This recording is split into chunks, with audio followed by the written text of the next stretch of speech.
El mensaje del tercer ángel número 23. Del pastor A. T. Jones. Impreso en el Boletín Diario de la Conferencia General, 26 de marzo de 1893, pp 507 a 515. Quisiera que dispusiéramos de 6 semanas más, en las que poder estudiar el mensaje del tercer ángel. Congregación, amén. Naturalmente, cada uno por separado disponemos de mucho más tiempo que ese. Me refiero a que pudiéramos permanecer por 6 semanas juntos. De esa forma podríamos lograr una buena aproximación de lo que constituye el mensaje para este tiempo. Si guardamos aquello que el Señor nos ha dado y lo llevamos al salir de aquí, todo cuanto resta es estudiar el mensaje y predicarlo, y crecerá en la medida en que así hagamos. Si permanecemos en lo que hemos recibido aquí y lo predicamos, todos veremos las cosas de la misma forma. La hora es ya tan avanzada, y queda tanto por decir antes que nos separemos, que todo cuanto podemos hacer esta noche es tocar algunos puntos relativos a las líneas que debemos seguir en el momento actual, y que habrán de ser a partir de ahora como líneas directrices. Abramos la Biblia en Apocalipsis 13 y estudiemos ese pasaje de las Escrituras que hace referencia a los Estados Unidos, procurando identificar en qué parte de la profecía hace irrupción ese poder que engaña a los habitantes de la tierra con las señales que se le ha permitido hacer en presencia de la bestia. Vers. 14. Muchos están perdiendo de vista aquello que ya ha ocurrido, al mantener su atención anclada en algo que creen que debía haber sucedido previamente, y habiendo fijado su atención en aquello que pensaban que debía haber sucedido, y olvidando lo que ya ha sucedido, seguirán apartándose más y más de la luz, estando cada vez menos preparados para afrontar esas cosas, sea que hayan ocurrido ya, o que estén por ocurrir.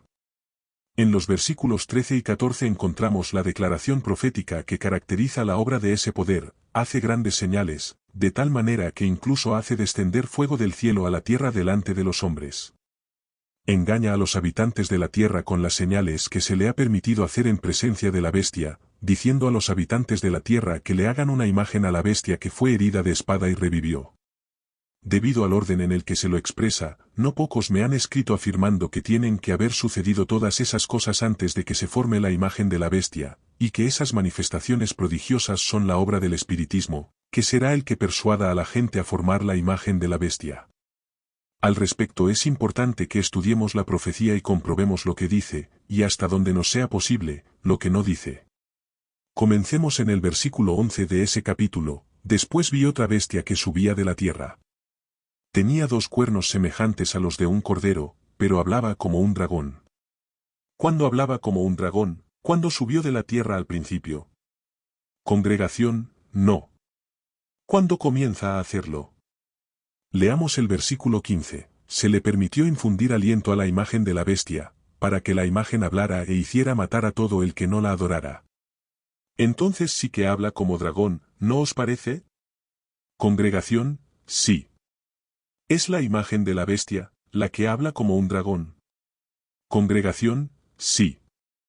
Estaba ya constituida la imagen de la bestia, cuando esta otra bestia subió de la tierra. Congregación, no. ¿Hablaba entonces como un dragón?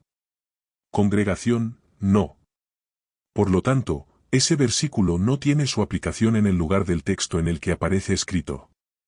A fin de que lo comprendáis mejor, examinad el Testimonio 32, p. 208, escrito en 1885. El movimiento dominical se está abriendo paso en las tinieblas. Los dirigentes están ocultando el fin verdadero, y muchos de los que se unen al movimiento no ven hacia dónde tiende la corriente que se hace sentir por debajo. Los fines que profesan son benignos y aparentemente cristianos, 2 joyas de los testimonios, p. 152. ¿Tiene eso algo que ver con la bestia que tiene 2 cuernos como los de un cordero? Congregación, sí. Los fines que profesan son benignos y aparentemente cristianos, pero cuando hablen, se revelará el espíritu del dragón, y de cuando hablen. Se escribió en 1885. Todavía no habían hablado. ¿Cuándo subió esta bestia de la tierra? Congregación, en 1798.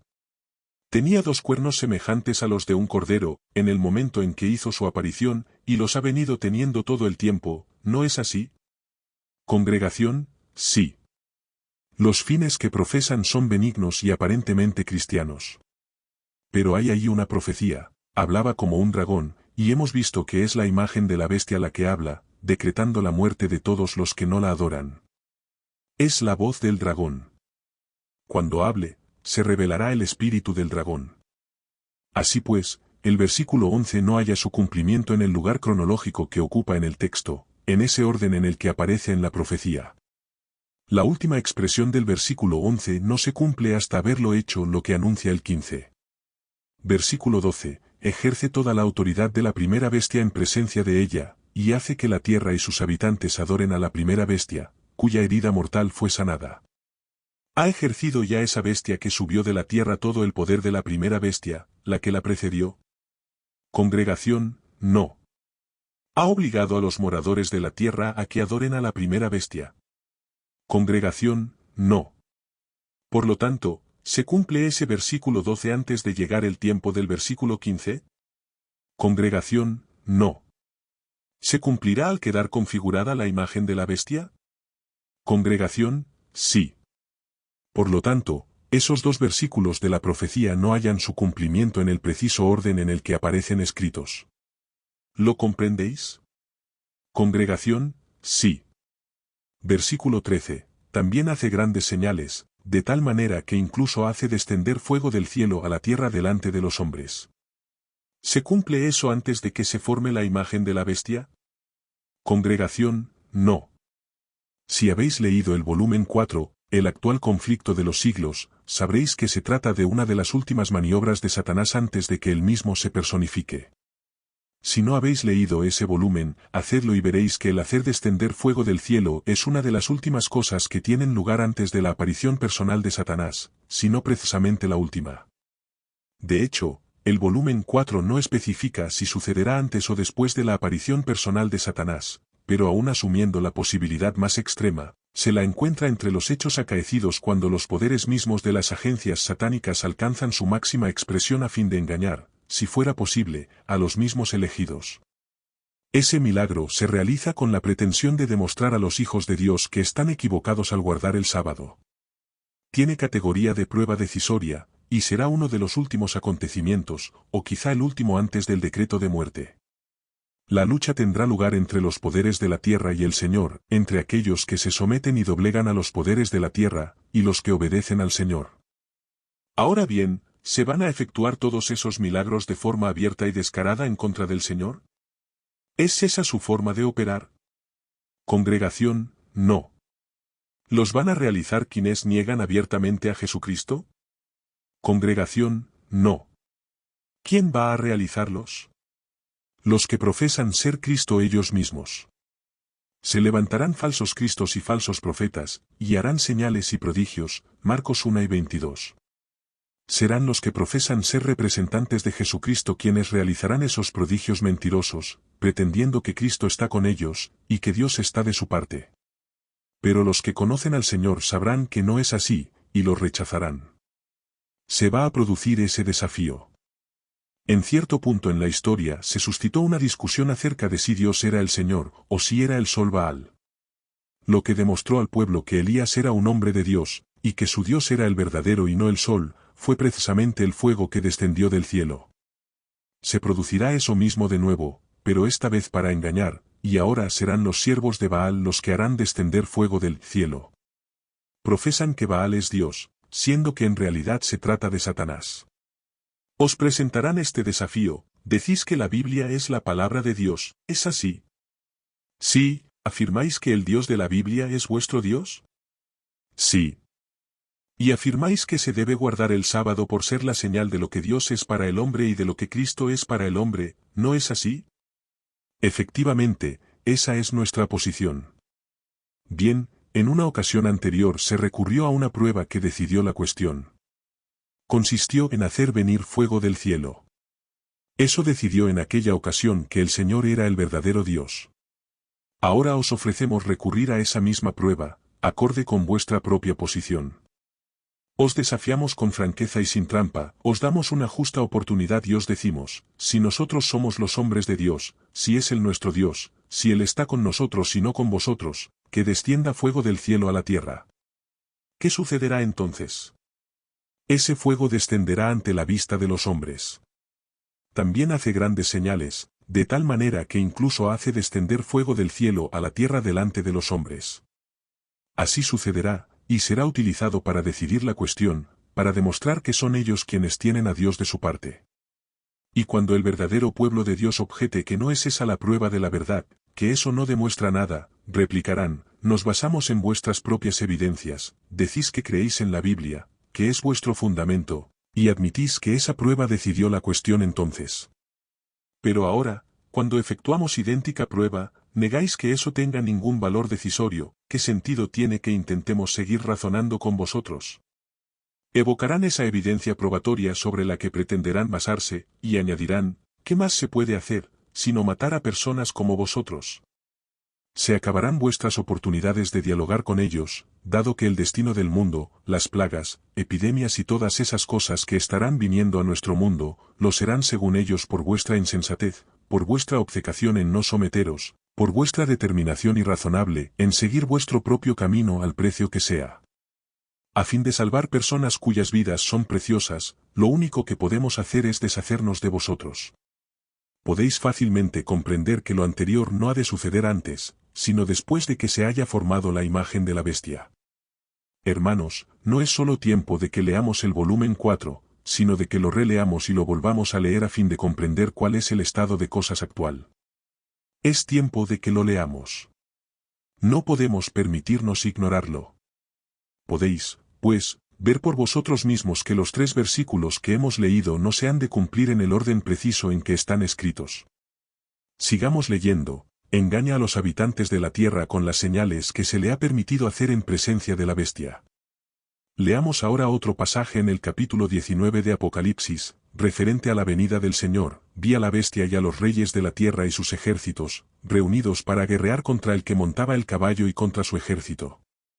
La bestia fue apresada, y con ella el falso profeta que había hecho delante de ella las señales con las cuales había engañado a los que recibieron la marca de la bestia y habían adorado su imagen. Vers.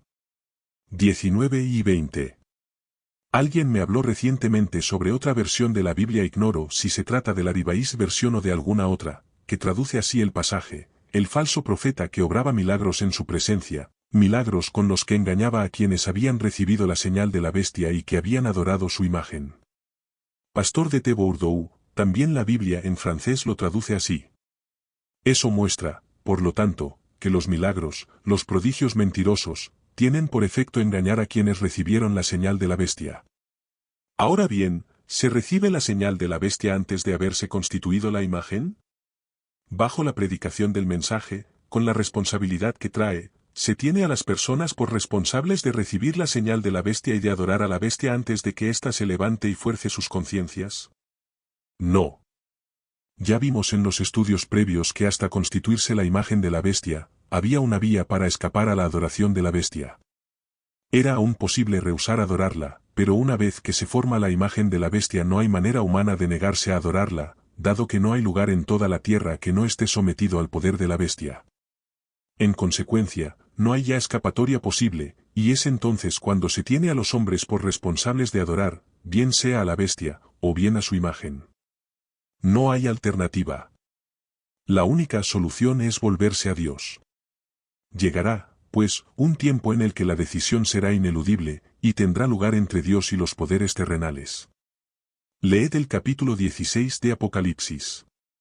Se advierte allí de la caída de las plagas sobre los que adoraron a la bestia y a su imagen. Leemos en los versículos 13 y 14 bajo la 6ª plaga, vi salir de la boca del dragón, de la boca de la bestia y de la boca del, como dice acaso, vi salir de la boca del dragón, de la boca de la bestia y de la boca de los engañados, lo que haría que fuera formado el falso profeta. Congregación, no, ¿cuál es otra forma de referirse al falso profeta? Congregación, la bestia de 2 cuernos. La imagen de la bestia es el falso profeta, puesto que en el capítulo 19 leemos, vi a la bestia y a los reyes de la tierra y sus ejércitos, reunidos para guerrear contra el que montaba el caballo y contra su ejército.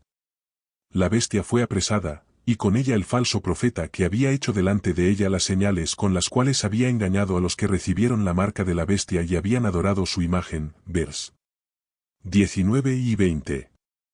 En el capítulo 13 leemos, ejerce toda la autoridad de la primera bestia en presencia de ella, y hace que la tierra y sus habitantes adoren a la primera bestia, cuya herida mortal fue sanada. Vers. 12. Por lo tanto, ¿quién es el falso profeta? La imagen de la bestia. Esos espíritus, son espíritus de demonios. El siguiente versículo, 14, dice, son espíritus de demonios, que hacen señales y van a los reyes de la tierra en todo el mundo para reunirlos para la batalla de aquel gran día del gran Dios Todopoderoso. ¿De dónde proceden esos espíritus de demonios que obran milagros? ¿Vienen de alguna parte, no es así? Vienen de algún lugar para obrar esos prodigios, y con el fin de congregar a la gente para la batalla del gran día del Dios Todopoderoso. Esos espíritus de demonios hacen aparición en ese momento, con su poder para obrar milagros, a fin de lograr cierto resultado. ¿De dónde vienen? De la bestia y del falso profeta, que es lo mismo que la imagen de la bestia. Así pues, de esos testimonios, y de estos dos versículos, se deduce necesariamente que esos prodigios mentirosos obrados para engañar a las gentes tienen lugar una vez que se ha formado la imagen de la bestia, y no con el fin de que ésta se forme. Veamos si estamos en lo correcto. Testimonio 32, p. 207. Para obtener popularidad y apoyo, los legisladores cederán a la demanda de una ley dominical, Joyas de los Testimonios, volumen 2, p. 150. Lo harán. Ya lo han hecho. ¿Está ya cumplido? Congregación, sí. Efectivamente. Lo han hecho, y han afirmado públicamente que ha sido con ese expreso propósito. Encontramos la prueba, como nunca antes la habíamos visto, en el folleto The Captivity of the Republic. Es un informe de la disertación presentada ante el comité World's Fair Sunday Closing Bill, decreto de cierre dominical de la Feria Mundial, un resumen de lo que dije aquí en mi segunda charla. Actualmente está en proceso de impresión para ser publicada. La idea fundamental consiste en que las iglesias han secuestrado a la República de América del Norte manteniéndola cautiva, y las propias alocuciones de los congresistas, no solamente las de Hiskek y Hawley y las del verano pasado, sino especialmente las declaraciones más recientes procedentes de miembros de ese comité que habían tenido que escuchar nuestros argumentos muy a pesar suyo reconociendo que no debían avanzar más en esa dirección por temor a la lesión que podría causar el elemento eclesiástico en las ferias y en el país en general así lo atestiguan. Lo encontramos ahí una vez tras otra en formas diferentes, proveyendo mayor evidencia aún de la que disponíamos el verano pasado, pero continúan afirmando que lo hicieron por esa razón, y que lo siguen manteniendo ahora por idéntico motivo. Por lo tanto, todo aquel que se aplique a observar la evidencia, lo podrá ver cumplido vez tras vez. Continuemos leyendo el testimonio 32. Los que temen a Dios no pueden aceptar una institución que viola los preceptos del Decálogo, dos joyas de los testimonios, p. 150. ¿Esa institución establecida por hombres ávidos de promoción y popularidad, hace referencia a algún precepto del Decálogo? Congregación, sí. ¿Se cita en esa institución algún precepto del Decálogo? Congregación, sí. Pues en ese caso, los que temen a Dios no pueden aceptar a Alá. ¿No os parece? Congregación, amén. Los que temen a Dios no pueden aceptar una institución que viola los preceptos del Decálogo, id. Se trata de una institución que viola tan abiertamente un precepto del Decálogo, que el gobierno no puede establecerla sin anular ese precepto, cuarto mandamiento, del Decálogo, alterándolo en su totalidad. No los pusieron en paralelo, uno al lado del otro. Tampoco promulgaron una ley dominical por sus propios méritos, sino que tomaron deliberadamente el precepto divino, le quitaron aquello que Dios había puesto en él, e implementaron lo que la Iglesia Católica había puesto en su lugar. Sobre este campo de batalla se produce el último gran conflicto de la controversia entre la verdad y el error, id. La batalla ha comenzado, al terminar esta asamblea habremos de hacerle frente. Y no se nos deja en duda en cuanto al resultado. Ahora, como en los días de Mardoqueo, el Señor vindicará su verdad y su pueblo. Por el decreto que imponga la institución del papado en violación a la ley de Dios, nuestra nación se separará completamente de la justicia, id. p. 151. Una cuestión en este punto, os quiero preguntar si se ha cumplido ya o no. Recordad que ese testimonio se escribió en 1885. Cuando el protestantismo extienda la mano a través del abismo para asir la mano del poder romano, vide. Cuando extienda la mano.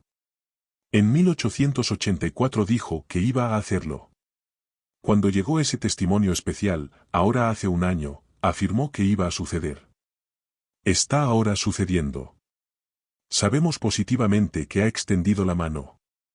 Leamos del testimonio 33, p. 240.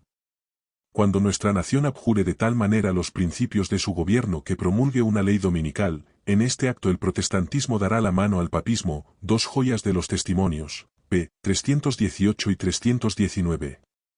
Ha dado ya la mano al papismo en ese acuerdo, y en el proceso de conseguirlo. Se ha dado la mano con el papado. Por lo tanto, eso se ha cumplido ya, ¿no os parece? Congregación, sí. El testimonio se ha cumplido, pues, hasta ese punto. Seguimos con ese mismo párrafo del testimonio 33. Cuando nuestra nación abjure de tal manera los principios de su gobierno que promulgue una ley dominical, en este acto el protestantismo dará la mano al papismo, y con ello recobrará vida la tiranía que durante largo tiempo ha estado aguardando ávidamente su oportunidad de resurgir en activo despotismo, ide. En estudios precedentes y mediante los últimos testimonios habidos al respecto, ya hemos visto que es mediante la influencia del gobierno de Estados Unidos como todas las naciones van a ser atraídas hacia el papado, y una vez que eso haya sucedido, será este mismo país el que dé vida a ese espíritu tiránico que se extenderá por todo el mundo. Así pues, ese es el punto en que nos encontramos. Veamos qué es lo que falta, lo que está por venir. En la página 207 del testimonio número 32, leemos. Cuando se incline por encima del abismo para darse la mano con el espiritismo, dos joyas de los testimonios, p. 151. Todo se ha cumplido ya, hasta justo antes de este último punto. A partir de ahí está aún pendiente de cumplimiento. Cuando se incline por encima del abismo para darse la mano con el espiritismo, cuando, bajo la influencia de esta triple unión, nuestro país repudie todo principio de su constitución como gobierno protestante y republicano, vide. Cuando juntó sus manos con el papado fue para establecer una institución papal, tal como nos había predicho el testimonio que se imprimió en el buletín, poniendo de lado el memorial de Dios y estableciendo en su lugar el falso sábado. Procediendo así, se ha dado las manos con el papado. Ha establecido la institución del papado en lugar de la institución divina. Hasta ahí se ha cumplido al darse las manos con el papado. Lo que falta es que se dé las manos con el espiritismo. Entonces, bajo la influencia de esta triple unión, todo principio, no solo como gobierno protestante, sino también republicano, será repudiado. Un gobierno republicano es un gobierno del pueblo, en contraste con uno monárquico. ¿Cuál es el propósito de Satanás al obrar todos esos milagros? Leamos primeramente el resto de la frase. Cuando se incline por encima del abismo para darse la mano con el espiritismo, cuando, bajo la influencia de esta triple unión, nuestro país repudie todo principio de su constitución como gobierno protestante y republicano, y haga provisión para la propagación de las mentiras y seducciones papales, entonces sabremos que ha llegado el tiempo en que se verá la asombrosa obra de Satanás, y que el fin está cerca, ide. ¿Cuál es el propósito de Satanás en esos milagros? ¿No pretende acaso demostrar que Él es el Cristo? Congregación, sí. Se levantarán falsos cristos y falsos profetas, y harán grandes señales y prodigios, de tal manera que engañarán, si es posible, aun a los escogidos, Mateo 12 y 24. Satanás se pondrá a sí mismo en el lugar de Cristo. Cristo es Rey, ¿no es así? Congregación, sí. Cuando, mediante esos milagros, Satanás ocupe el lugar de Cristo, será con la pretensión de ser lo mismo que Él. Para cuando eso suceda, todo principio republicano habrá sido objeto de repudio, y quedará establecida una monarquía. Por lo tanto, el objeto del espiritismo es preparar el camino para la pretendida venida de Cristo, y para el establecimiento de su reino en la tierra. Veis, pues, que habiendo avanzado ya tanto, les va a costar poco dar el próximo paso y reconocer a Cristo como Rey. Tal es el asunto que están ahora urgiendo los representantes de la Reforma Nacional, quienes han estado trabajando con éxito por lograr su objetivo, y que reconocen la fuerza de lo que se ha conseguido en cuanto a hacer de la nuestra una nación cristiana. El proceso continuará por esos mismos derroteros. De alguna forma se reconocerá ese principio, y se darán las manos con el espiritismo. Una vez que eso haya sucedido, una vez que el camino esté despejado, Cristo será reconocido como Rey. Eso abre el camino a que Satanás venga como Cristo y establezca su reino aquí, realizando todos esos milagros y arrastrando el mundo tras de sí. Es ahí donde se levanta el clamor tal como expresa el volumen 4, Cristo ha venido, Cristo ha venido. El conflicto de los siglos, p. 682. ¿No muestra eso que la obra de Satanás en el espiritismo, en todos esos prodigios y milagros con los que engaña a los hombres, ocurre después del establecimiento de la imagen, de la bestia, tal como indica la profecía? Diciendo a los habitantes de la tierra que le hagan una imagen a la bestia que fue herida de espada y revivió. Se le permitió infundir aliento a la imagen de la bestia, para que la imagen hablara e hiciera matar a todo el que no la adorara. Y hacía que a todos, pequeños y grandes, ricos y pobres, libres y esclavos, se les pusiera una marca en la mano derecha o en la frente, y que ninguno pudiera comprar o vender, sino el que tuviera la marca o el nombre de la bestia o el número de su nombre. Apocalipsis 13, 14-17. Podéis comprobar una vez más que hasta el versículo 15, ni uno solo de los versículos se ha cumplido en el orden en el que aparece en el pasaje. Bien dirá alguno, entonces, ¿cómo vamos a poder saber el cuándo de su cumplimiento?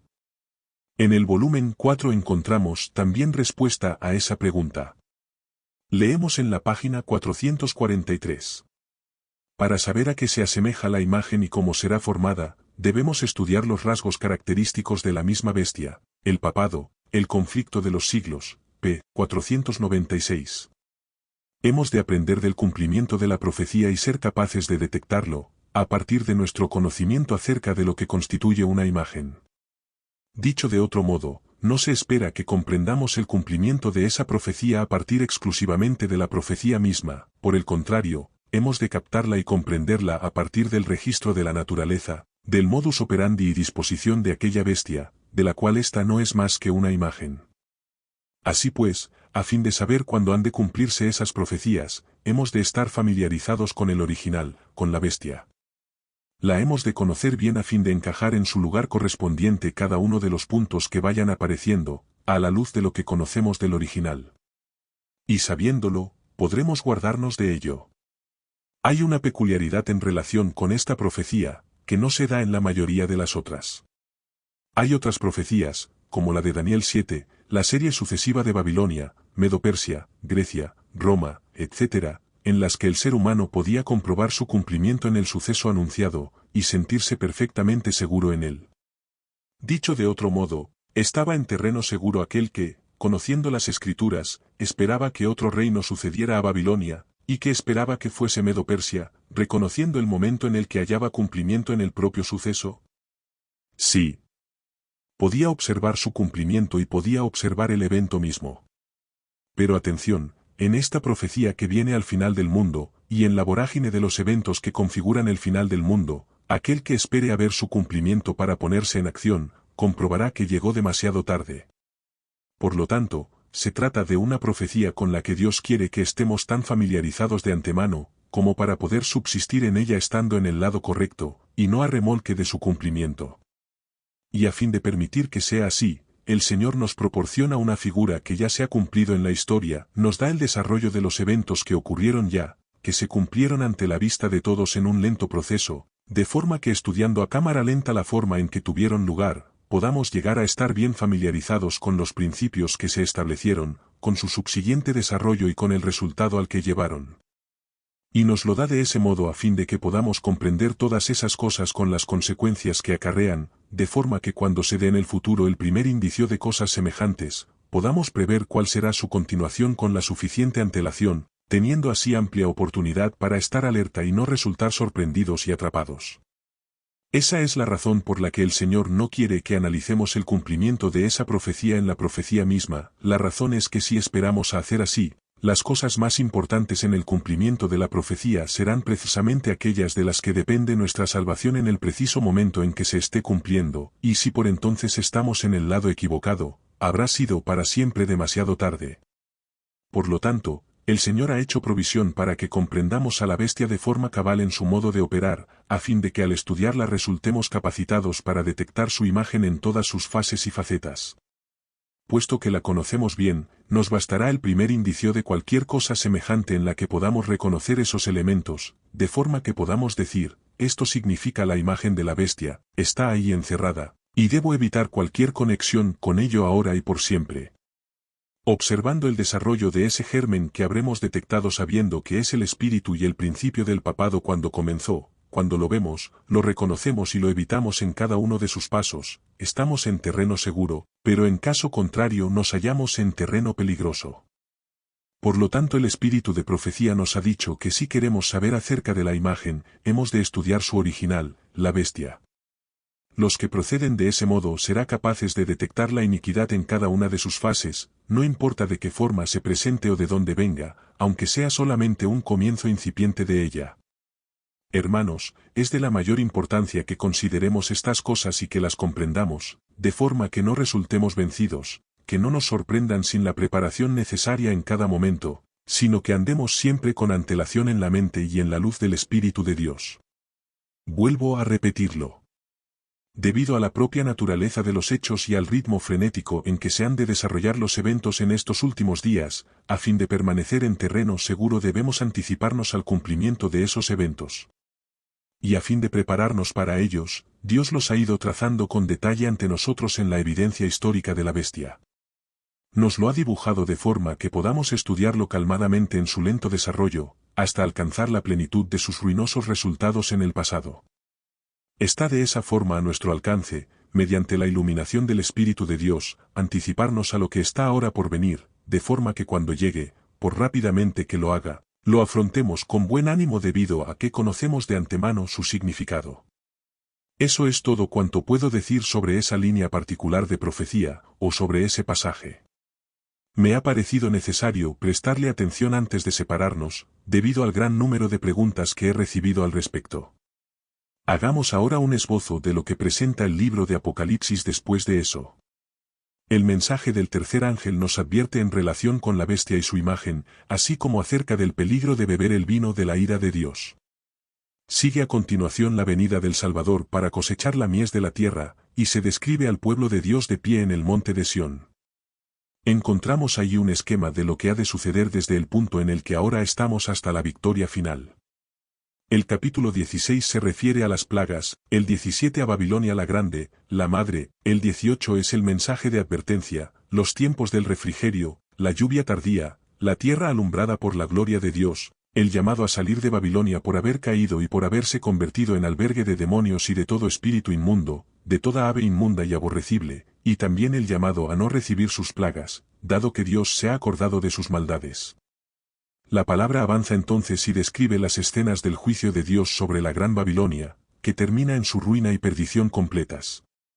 Recordaréis que el capítulo 19 es un cántico, la voz de una gran multitud en el cielo, diciendo, salvación, honra, gloria y poder son del Señor Dios nuestro, porque sus juicios son verdaderos y justos, pues ha juzgado a la gran ramera que corrompía la tierra con su fornicación, y ha vengado la sangre de sus siervos de la mano de ella. Entonces los 24 ancianos y los 4 seres vivientes se postraron en tierra y adoraron a Dios, que estaba sentado en el trono. Decían, Amén, Aleluya. Y del trono salió una voz que decía, Alabad a nuestro Dios todos sus siervos, y los que lo teméis, así pequeños como grandes. Y oí como la voz de una gran multitud, como el estruendo de muchas aguas y como la voz de grandes truenos, que decía, Aleluya, porque el Señor, nuestro Dios Todopoderoso, reina. Gocémonos, alegrémonos y démosle gloria, porque han llegado las bodas del Cordero y su esposa se ha preparado. Y a ella se le ha concedido que se vista de lino fino, limpio y resplandeciente, pues el lino fino significa las acciones justas de los santos. El ángel me dijo, escribe, bienaventurados los que son llamados a la cena de las bodas del Cordero. Y me dijo, estas son palabras verdaderas de Dios. Lo siguiente que ve es el cielo abierto, un caballo blanco y la venida de Cristo, la destrucción de las naciones de la tierra, la bestia y su imagen son arrojadas al lago de fuego, y los demás son muertos a espada. El capítulo 20 describe entonces el apresamiento de Satanás, así como la resurrección de los justos.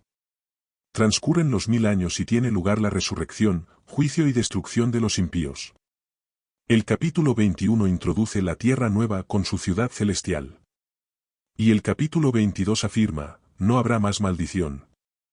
El trono de Dios y del Cordero estará en ella, sus siervos lo servirán, verán su rostro y su nombre estará en sus frentes. Allí no habrá más noche, y no tienen necesidad de luz de lámpara ni de luz del sol, porque Dios el Señor los iluminará y reinarán por los siglos de los siglos. Hermanos, ¿no veis a partir del mensaje del tercer ángel de Apocalipsis 14, que una vez que se haya formado la imagen de la bestia, todo el resto del libro de Apocalipsis es puramente historia, tal clara como sea posible escribirla? Desde el tiempo en que se haya formado la imagen de la bestia, y progrese el mensaje del tercer ángel de la forma predicha, tal como vemos en esta asamblea, a medida que avancemos con el mensaje, el resto del libro de Apocalipsis es pura historia de principio a fin. Está ante nosotros la sucesión de los eventos en su mutua relación, en eso consiste el resto del libro. Hay otra palabra que queremos leer en este punto. La reconoceréis sin duda. Está en Testimonies, volumen 1, p. 186. Se refiere al mensaje dirigido a la Odisea. Tiene por objeto despertar al pueblo de Dios, hacerles ver sus reincidencias y llevarlos a un arrepentimiento cabal, a fin de que resulten favorecidos con la presencia de Jesús y sean hechos idóneos para el fuerte pregón del tercer ángel. Al llegar este mensaje al corazón, llevaba a una profunda humildad ante Dios. Eran enviados ángeles en todas direcciones a fin de preparar los corazones incrédulos para la verdad. La causa de Dios comenzó a levantarse, y su pueblo se dio cuenta de su posición. Ahí es donde estamos. El Señor ha dicho, levántate, ¿no es así? Congregación, así es. Nos ha guiado al mensaje que nos dice, levántate, resplandece, porque ha venido tu luz. Bien, ha llegado el momento de que nos levantemos. Nos hemos levantado, pues nos lo ordenó, y así nos lo dice. Nos hemos levantado, pues no debemos olvidar que cuando Él pronuncia la palabra y nos sometemos a ella, esa palabra se cumple. Él nos dice, levántate. Nosotros le respondemos, Señor, así sea. Y Él nos levanta. Su palabra lo efectúa. Nos manda que resplandezcamos. Le respondemos, Señor, sea así. Y así sucede. En lo antiguo, cuando las tinieblas cubrían la tierra, dijo, sea la luz, y fue la luz. Ahora dice, levántate.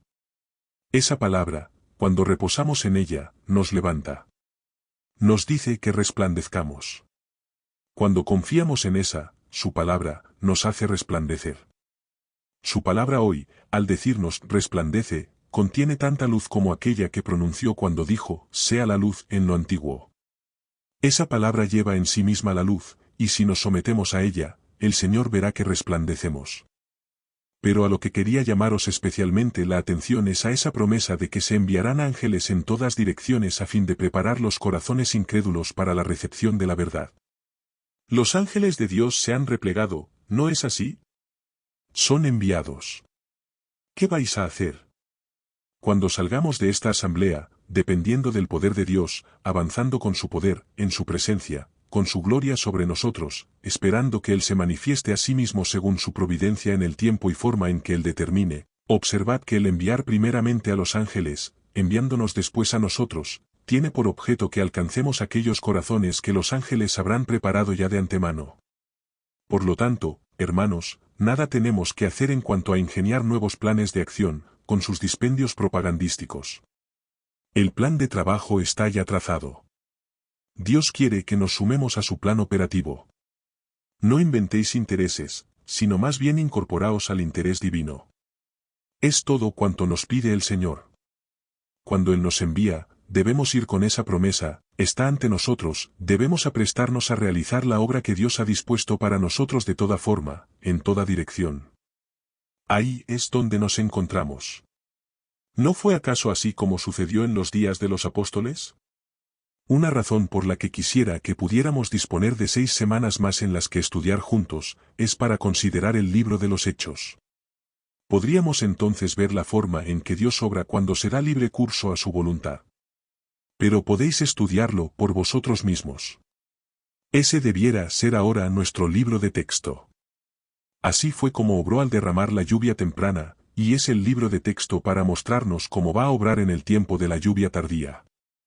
Aquí tenemos un ejemplo de ello. Al pasar por las ciudades, les comunicaban las decisiones que habían acordado los apóstoles y los ancianos que estaban en Jerusalén, para que las guardaran. Así que las iglesias eran animadas en la fe y aumentaban en número cada día. Atravesando Frigia y la provincia de Gelasche, les fue prohibido por el Espíritu Santo hablar la palabra en Asia. 16, 4-6. El Espíritu Santo les prohibió predicar la palabra en Asia. Y eso a pesar de que el Señor los había enviado a predicar el Evangelio a toda criatura.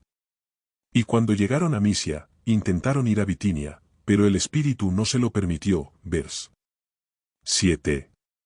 Aquellos hombres sabían lo que significa ser dirigidos por el Espíritu de Dios. También vosotros y yo lo hemos de saber. Congregación, amén. Ese es asimismo el significado de los testimonios, y la finalidad de nuestras reuniones. No abandonéis este lugar hasta que estéis preparados para reconocer la dirección del Espíritu de Dios. Ese es el objeto de nuestra reunión aquí. Bien, no podían predicar más el Evangelio en Asia ni en Bitinia, y todo cuanto podían hacer era avanzar hasta donde les fuera posible, en la única dirección que quedaba abierta ante ellos, de forma que descendieron hasta Troas. Allí estaba el límite. No les era dado predicar en ningún lugar a sus espaldas, no podían ir a su derecha y aún menos a su izquierda, encontrándose al borde del mar. Esa era su situación.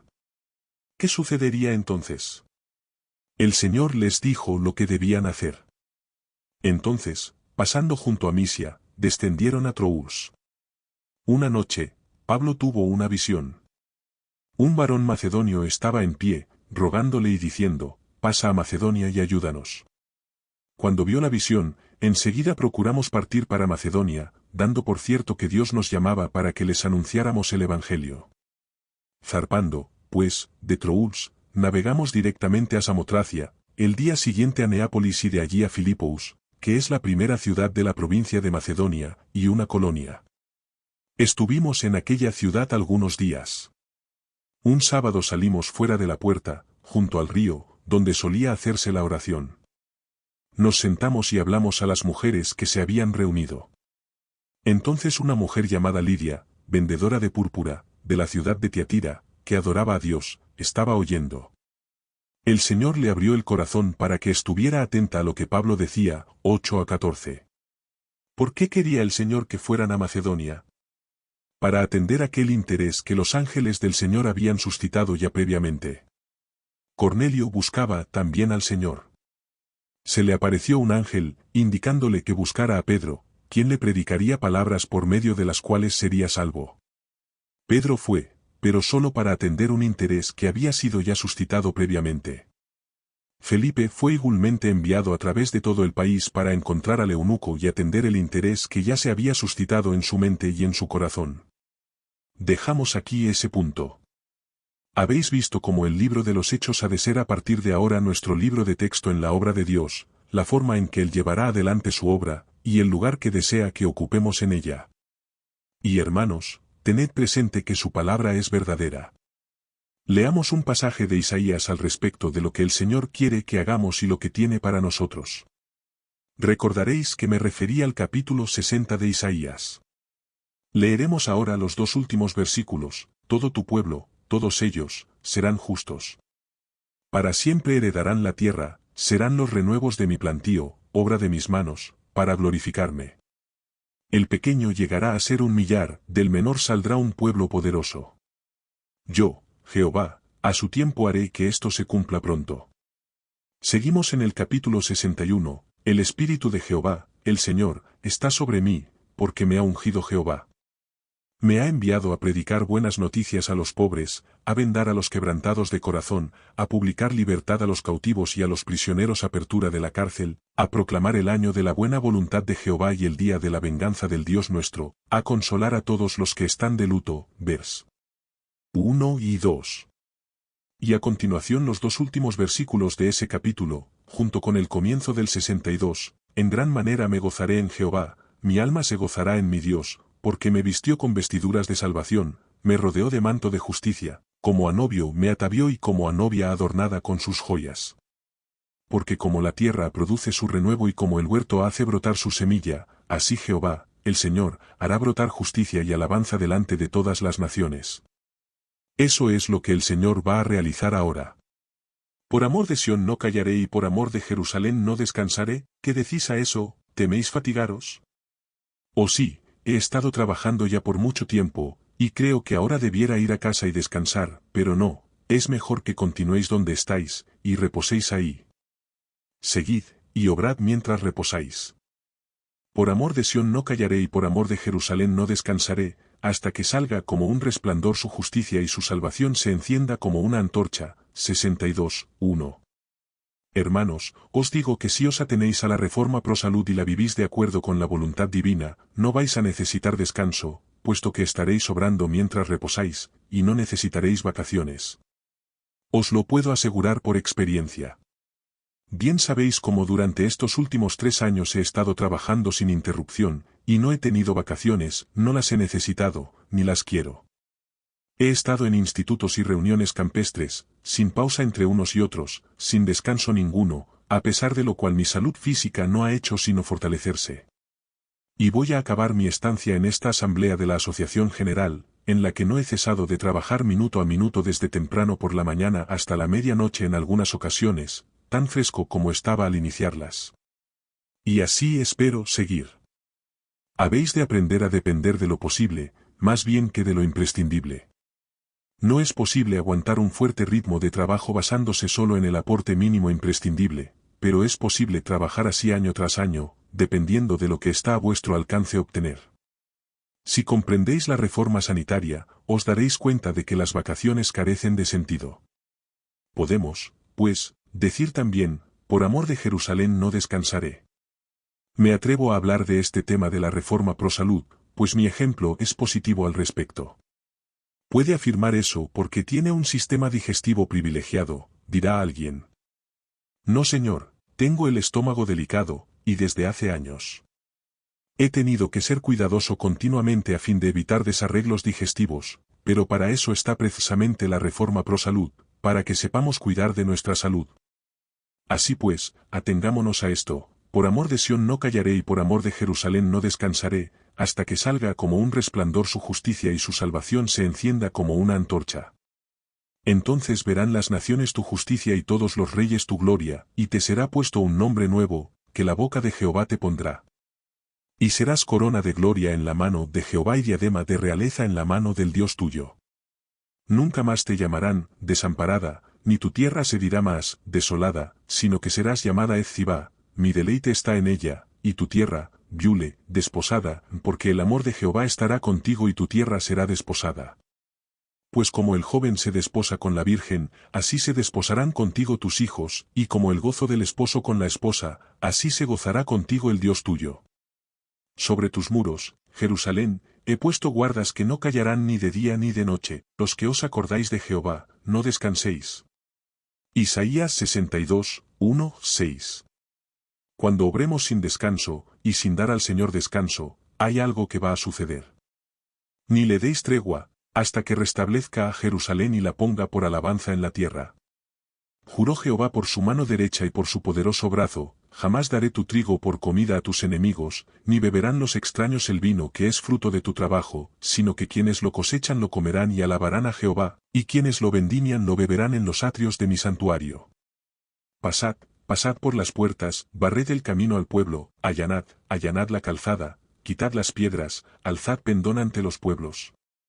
He aquí, Jehová lo hizo oír hasta lo último de la tierra, decid a la hija de Sión que ya viene su Salvador, a ese es nuestro mensaje, he aquí su recompensa con él y delante de él su obra. Y los llamarán pueblo santo, redimidos de Jehová. Y a ti te llamarán ciudad deseada, no desamparada. 7-12. ¿Quién es este que viene de Idem, de Bosra, con vestidos rojos, vestido con esplendidez, que marcha en la grandeza de su poder? Yo, el que hablo en justicia, grande para salvar. 63:1. Es la venida del Señor. Los capítulos 63 al 65 de Isaías hablan de los cielos nuevos y la tierra nueva, y el 66 declara que permaneceremos por tanto tiempo como ellos, y de mes en mes, y de sábado en sábado, vendrán todos a adorar delante de mí, dice Jehová. Vers. 23. ¿No veis que Isaías, desde el capítulo 60 al 66, va paralelo a Apocalipsis, desde el capítulo 13 hasta el final del libro? Es así como el Señor nos ha mostrado lo que está ahora a punto de hacer. La Biblia entera rebosa eso mismo. Creámoslo, creamos al Señor y al mensaje que nos ha dado, junto al poder del mensaje que ha dado a cada uno. Que nadie salga de estas reuniones sin Él.